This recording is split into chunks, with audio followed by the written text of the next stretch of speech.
ጤና ጥሩ ነው። አሁን ይገርማል። የነብይ ቁርጥም ይባላል። ጸጉር ቤት ገቡና እንዴት ለክላስ የነብይ ቁርጥ ይባላል። ጌታ በዓለም አዞርሃለሁ ብሎኛል። ሰይጣን ይዙር፣ አንተ ተረጋጋ አንተ። ግን ስንት አገባ? 700 አግብቶ ህጋዊ ሚስቶች አሉ። ህጋዊ ያልሆኑ ደግሞ ስንት አለው? 300 አሉ። አንድ ላይ ስንት ነው? 1000 ይዞ ምን ይላል? ልባም ሴትን ማን ሊያገኛት ይችላል? ከገባ እዚህ ጉባኤ ሊሆን አይችልም? ይችላል። እዚህ ሊኖር ይችላል። መመለስ ይችላል። ሰውየው ዘና ብሎ ጌታ ተናግሮኝ ነው የመጣው። ወልድ ባሮችም ነበሩኝ ይላል። ገዝቶ ያመጣቸው ብቻ ሳይሆን የሚገርመው እስቲ ይሄን ሰውዬ አሁን ሚስት ሲባል ስንት ነው ሚስት? ቆይ አሁን ለአንድ ሰው እንግዲህ አንድ ነው ይላል መጽሐፍ ቅዱስ። እንተው የፈለገ ቢሆን 10 አይበቃ? እውነት ነው ማለት ቃሉ አንድ ነው የሚለው ግን 10 አይበቃም ወይ ወገኖች? እሺ 20 አይበቃም? ለአንድ ወንድ 20 አይበቃም ወይ? እሺ 40 ላርጋ 40 አይበቃም ለአንድ ሰው? እሺ 80 ይሁን 80 አይበቃም? 100 አይበቃም ወይ? 200 አይበቃም? 400 እሺ አይበቃም? እንደው የእግዚአብሔር እውነት እናወራለን። 400 አይበቃም ወይ? እሺ 600 ሚስት አይበቃም? ግን ስንት አገባ? 700 አግብቶ ህጋዊ ሚስቶች አሉ። ህጋዊ ያልሆኑ ደግሞ ስንት አለው? 300 አሉ። አንድ ላይ ስንት ነው? 1000 ይዞ ምን ይላል? ልባም ሴትን ማን ሊያገኛት ይችላል? ዋጋዋ ከቀይ እንቁ አቤት ጌታ ኢየሱስ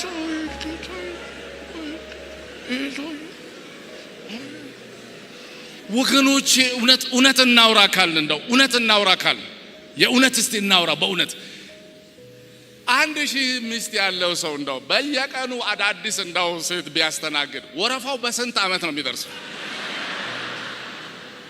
ሊሆን እንኳን ማይችል እኮ ነው። ፖለቲካል ሜሬጅ እኮ ነው።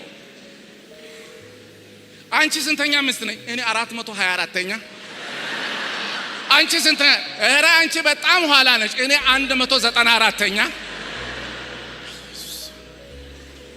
እኔ በእውነት ሰለሞን ልንገራችሁ በእውነት ነው የምላችሁ፣ ዝም ብላችሁ አትባዝኑ። በሰላሙ ጊዜ HIV በሌለበት ዘመን 1000 ሞክሬ አይቻለሁ። ሁሉም ከንቱ መሆኑን ምን አድርጋለሁ? አይ በጣም ከባድ ነው። 1000 ሴት ራሱ እርስ በርስ መቀናናቱ ራሱ ሰላም ይሰጣል? 1000 ሄሎ አሞኛል ሚችል ሰው ፓስተር የለም? መታችሁ ጸልዩ ነው እንጂ እዛ ቁጭ እንዴ። እኔ አንዳንድ ሰው ስለምን ልጸልይ ሲባል ያው መንፈስ ቅዱስ ይነግርሃል። እኔ የከብት ሐኪም ነኝ እንዴ? እንዴት ነው ዝም ብዬ እንዴት ነው ማለት? አሁን የከብት ሐኪም በሬውን እንዴት ነው የሚያም ብሎ ይጠይቃል? አይጠይቅም። በሬውን አይጠይቅ እንጂ ጌታውን አይጠይቅም። እንዴት ነው ይሄ ጸጉሩ የቆመው ከመቼ ጀምሮ ነው ይላል። ሳር እምቢ ያለው ከመቼ ጀምሮ ነው ይላል። ለበሬውም ጌታው ይጠይቃል። ዝም ብለህ ልሙጥ ሆነ ቆመህ እንዴት ነው እንኳን ነግረህ እንኳን እኔ ጸልዬ ላንተ መጥፎ ነውና ነው አንተ ይጥራ ምን ታመም ያለው ነው ብሎ ያ ብቻ ነው። ይሄ ሁለተኛው እኮ ነው በቤተክርስቲያን ኦቶሪቲ። ከዛ ዘይት ቀብተው አሁን ማንም በብልቃጥ ይዞ በፌስታል ይዞ የሚዞረውን ዘይት ማለት ሳይሆን በቤተክርስቲያን ኦቶሪቲ ስር ማለቴ ነው። ልቀጥል። ሶስተኛ ቃሉን ላከ። ምን አደረገ? ከመከራቸው ስቴጅ 3 በአማኝ ሁሉ ውስጥ በቤተ ክርስቲያን ኦቶሪቲ ስር በቃል ውስጥ። አራተኛ የመፈወስ ስጦታ ያላቸው አሉ። እሱ አራተኛ ነው። ደግሞ በየቤተ ክርስቲያኑ የመፈወስ ስጦታ ያላቸው ለየት ያለ ስፔሻል ስጦታ ያላቸው ሰዎች አሉ የሉም። እነዚህ ስፔሻሊስቶች ኮንፈረንስ ሰሞን ነው የሚመጡት። እኔ አንዳንድ ሰው ስለምን ልጸልይ ሲባል ያው መንፈስ ቅዱስ ይነግርሃል። እኔ የከብት ሐኪም ነኝ እንዴ? እንዴት ነው ዝም ብዬ እንዴት ነው ማለት? አሁን የከብት ሐኪም በሬውን እንዴት ነው የሚያም ብሎ ይጠይቃል? አይጠይቅም። በሬውን አይጠይቅ እንጂ ጌታውን አይጠይቅም። እንዴት ነው ይሄ ጸጉሩ የቆመው ከመቼ ጀምሮ ነው ይላል። ሳር እምቢ ያለው ከመቼ ጀምሮ ነው ይላል። ለበሬውም ጌታው ይጠይቃል። ዝም ብለህ ልሙጥ ሆነህ ቆመህ እንዴት ነው እንኳን ነግረህ እንኳን እኔ ጸልዬ ላንተ መጥፎ ነውና ነው አንተ ይጥራ ምን ታምም ያለው ነው ብሎ ያ ብቻ ነው። ይሄ ሁለተኛው እኮ ነው በቤተክርስቲያን ኦቶሪቲ። ከዛ ዘይት ቀብተው አሁን ማንም በብልቃጥ ይዞ በፌስታል ይዞ የሚዞረውን ዘይት ማለት ሳይሆን በቤተ ክርስቲያን ኦቶሪቲ ስር ማለቴ ነው። ልቀጥል። ሶስተኛ ቃሉን ላከ። ምን አደረገ? ከመከራቸው ስቴጅ 3 በአማኝ ሁሉ ውስጥ በቤተ ክርስቲያን ኦቶሪቲ ስር በቃል ውስጥ። አራተኛ የመፈወስ ስጦታ ያላቸው አሉ። እሱ አራተኛ ነው። ደግሞ በየቤተ ክርስቲያኑ የመፈወስ ስጦታ ያላቸው ለየት ያለ ስፔሻል ስጦታ ያላቸው ሰዎች አሉ የሉም? እነዚህ ስፔሻሊስቶች ኮንፈረንስ ሰሞን ነው የሚመጡት። ግኖቼ እኔ እውነት አንተ ዛሬ ስታዩ ክብር ለማን ይሁን አላለም። ለስለስ ብለን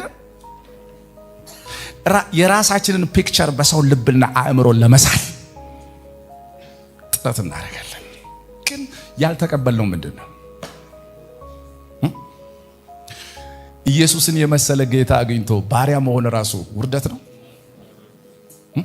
ኢየሱስን የመሰለ ጌታ አግኝቶ የሱ አገልጋይ መሆን፣ የሱ አጋፋሪዎች፣ የርሱ ሎላልት፣ የርሱ ደጅ ከፋቾች፣ ዘጊዎች መሆን።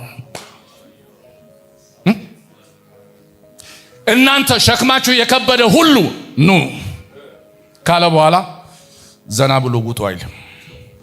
ቀንበሬን እንዴ ያኛውን ሰብሮ ሌላ ያስቀምጣል። ተረጋጉ። ቀንበሬ ቀሊልና ምንድነው? ለዛው ነው ለነፍሳችሁ እረፍት። አሁን በሬ ለምሳሌ አሁን ቀንበር ሳይኖር ይታረሳል? እኔ አንገቴ አላስገባም። ኢየሱስ ጌታ ነው። ሃሌሉያ። አንዳንድ ሰው ቀንበር ውስጥ አይገባም። ፈርተ ይዞ ለማረስ ለእግዚአብሔር ቤት ጥቅም ለመዋል አንገትሽን ቀስ አርገሽ ቀንበር ውስጥ ማስገባት። እኔ የንጉሥ ልጅ ነኝ። ሃሌሉያ። ዮናስ በጣም ከባድ ሰው። አልታዘዝም ማለቱ ብቻ አይደለም፣ ዋጋ ከፍሎ መርከብ ውስጥ መግባቱ ብቻ አይደለም። አንድ ሰው ቁጭ ብሎ አይምሮ ቁጭ ብሎ ወይኔ ቅድም እግዚአብሔር የተናገረኝ መታዘዝ አለብኝ የለብኝ ብሎ እንዳያስብ አውቆ ገብቶ ተኛል። የት ያገኘኛል እንደው ለሽላለሁ ብሎ የህሊና ክስ እንኳን እንዳይሰማው ተኛ። እግዚአብሔር ለቀቀው። እግዚአብሔር አንድ ነቢይ ስላንቀላፋ ወይኔ ተኝቷል ሶሪ ምናምን ብሎ ይተዋል? ቀስቃሽ የለውም እሱ አለው። ሰዎቹ ሲጨነቁ መጣና አንዱ መታርቁ አንተ ማን አንተ ስራህ ምንድን ነው ብሎ ሲጠይቁት አቤት መልሱ ነው ደስ የሚለኝ። ይሄንን የባህሩንና የብሱን የፈጠረው እግዚአብሔርን ምን አደርጋለሁ? አቤት ማምለክ፣ አቤት ማምለክ፣ አቤት ማምለክ። እንዲህ አይነት ማምለክ የነፋሱንና ባህሩን የፈጠረውን ምን አደርጋለሁ? ስራ ምንድን ነው ሲባል ማምለክ ነው። ማንን? ይሄንን አንተን አሁን እያስጨነቀ ያለውን ይሄን ባህሩን ነፋሱን ሁሉ ምን ያደርገውን የፈጠረውን እግዚአብሔርን ያህዌ የሚባለውን ምን አደርጋለሁ? አመልካለሁ። እውነት እያመለከ ነው? እያመለከ ነው ወይ? አይደለም። አይ አንተም እንግዲህ አምላክን ጥራ የሚል ምክር ተሰጠ። አንተም ጥራ፣ እኛም እየጠራን ነው፣ ጥራ ተባለ። ነገሩ አሁንም አልሆነ አለ። ምን እጣ ይጣል ተባለ። እጣ ሲጣል ማን ላይ? እዚህ ላይ አስቡ። እጣ እንኳን ተጥሎ ሶሪ እኔን ወደ ኢዮጴ መልሱኝ በእኔ ምክንያት ነው ይሄ ሁሉ የደረሰው። እናንተንም ብዙ ጎዳኋችሁ። ወደ ተሳፈርንበት ወደዛ ወደ ኢዮጴ ፕሊስ ወደዛ እስቲ መልሱ ብሏል። ሄጄ ነነዌ ላይ ከምሰብክ ውሃ ይብላኝ ምን አርጉኝ ጣሉኝ። እስቲ ለገዛ ነፍሱ እንኳን የማይሳሳ ሰው ለ120,000 ህዝብ ያስባሉ ወይ ወገኖች? በቃ ጣሉኝ እና በኋላ ጣሉኝ ሲሉ ሰዎቹ እጅግ ፈሩኝ።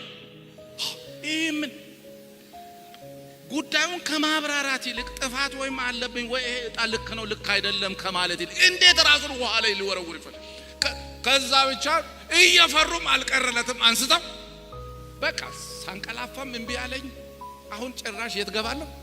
ውሃ ውስጥ ከገባው የት ያገኛል ብሎ ሲል እግዚአብሔር ቸርነቱ እግዚአብሔር ነብይ ያምጽበታል እንጂ አሳ ያምጽበታል? ነፃ ፈቃዳችንና ምርጫችንን ተቀብለን ተጠቅመን እኛ እናምጽበታለን እንጂ እግዚአብሔር አሳ ነባሪ እግዚአብሔር ያምጽበታል?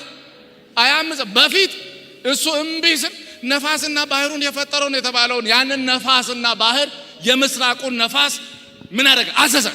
ምን አድርጎ? ኮንትሮባንድ ጭኖ የሚሄድ መርከብ አለ። ስለዚህ ምን ይሁን እንዳያልፍ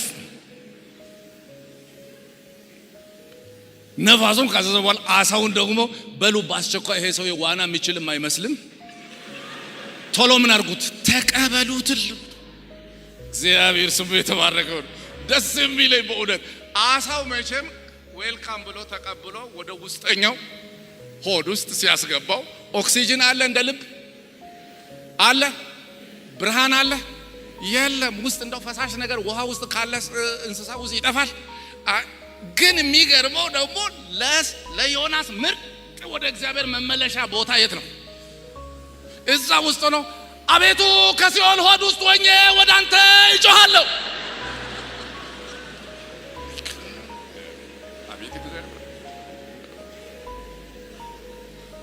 እኛ የት ጋር እሱ ጋር እንደምንመል ወገኖቼ ልንገራችሁ። ለዮናስ ያ አሳ የእግዚአብሔር ምህረት ነው። አንድ ፓስተር ስኪፕ የሚባል ሰውዬ በቤተ ክርስቲያን ውስጥ አባላትን እየጎበኘ አንድ ቤተሰብ በጣም አስቸገረ። ሰውየው ጠጪ ሆነ። 3 ወንድ ልጆች አሉት። ሚስቱን ፈታ። መጨረሻ ከቤተ ክርስቲያን መሪዎች ጋር ሄዶ ቢል ሁለተኛ ቤት አትምጡ ብሎ አባረረናል። መጽሐፉ ላይ ነው ያነበብኩት። አባረረ። በቃ ሁለተኛ አትምጡ። በኋላ ቆዩ 2 ዓመት 3 ዓመት ምናምን ከሆነ በኋላ ስልክ ይደወላል። አነሳና ሄሎ ሲል ያለቅሳል። ሶሪ ሲያይ ሰውየው ምን ሆንከ?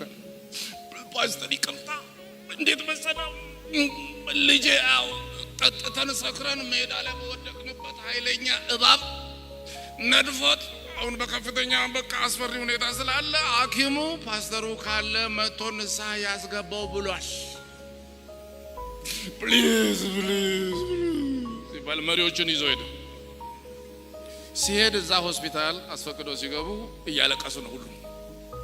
ሲያለቅሱ ፓስተሩ ቆሞ እግዚአብሔር ሆይ አመሰግናለሁ፣ ይህን ቤተሰብ በጸሎት በንስሐ በለቅሶ ወደ አንተ እንዲመለሱ ማድረግ የምንችለውን ሁሉ አድርገን ነበረ፣ አልተሳካም። ይሄንን ቤት በንስሐ ሊመልስ የሚችል ያንተ አገልጋይ እባብ መሆኑን አውቀህ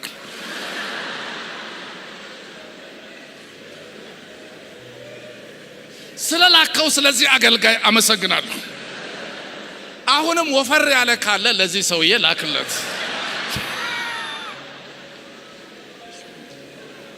እዛ መጽሐፉ ላይ ጽፎታል ጸሎቱን።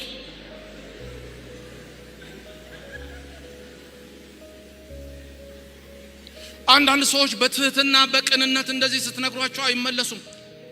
ትራጃ የሆነ አስጨናቂ ከባድ ሁኔታ ካልገጠማቸው በስተቀር ልባቸውን ለእግዚአብሔር የማይሰብሩ ሰዎች አሉ።